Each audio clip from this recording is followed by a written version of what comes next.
Hi, I'm Sandy McVeigh, and welcome to the overview of my final course. We were told that we didn't have to have a lot of content in our course and just have the framework. So I don't use Blackboard at my school. We use Canvas and Sakai at the University of Delaware. So I've seen some great samples. If you haven't checked out Amy Mann's, you should really watch hers. It's excellent. So rather than just trying to top hers, I've gone a different way to just see about how we could maybe modify Blackboard's interface to make it a little more convenient for our students to get around. Right now I'm in our student view, and you can see that I have hidden everything except getting started and the learning support outside of Blackboard. I made these little buttons that would appear a little better on a student device if they're using a tablet.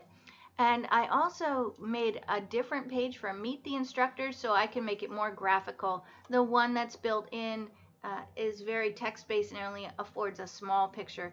So if you wanted to, you could just make a regular page and do as I did, which was use PowerPoint and then make an image to introduce the instructors. No, I am not one of a set of triplets, but I do think that we are doing a lot of co-instruction nowadays. So I wanted to show how we could really share about co-instruction. So the grades, that would link directly to the My Grades section. The syllabus would be completely filled out if it were a real course. I am not going to use the built-in discussion board because I feel like the threads are a little too linear. I like a discussion tool called Piazza, and that's completely an optional thing that you could do, but it's very easy to link out. Students would have to make another account, but you can make pools. My course would be about Microsoft Office proficiencies, which surprisingly are still in high demand today. So we'd have sections on Word, Excel, PowerPoint, and I'd probably add one on Outlook. The great thing about this is anyone can ask a question and anyone can answer a question. And it builds this little database that people can use as a repository for the whole course and beyond. Because it's not linked directly into the course management system, the students can have access to it as long as the instructor chooses to keep it open.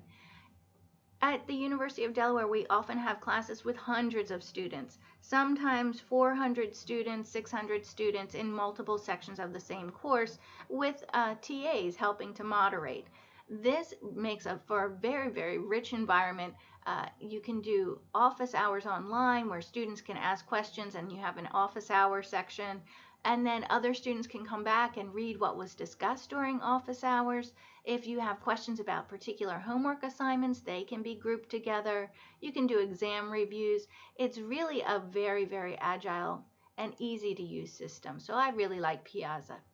For video chat, I would have a link here right to Adobe Connect, the conferencing tool, because I'm not sure that everybody would understand the naming for Adobe Connect, but I think most people, video chat makes sense to them. Here I have a button for the email because I'm not sure if everyone realized, but you could internally email your classmates. It's not just to email the instructors. Throughout the entire course, I would have about collaboration, assessment, and communication and why they're important in a Microsoft Office class and the tools that we would be using.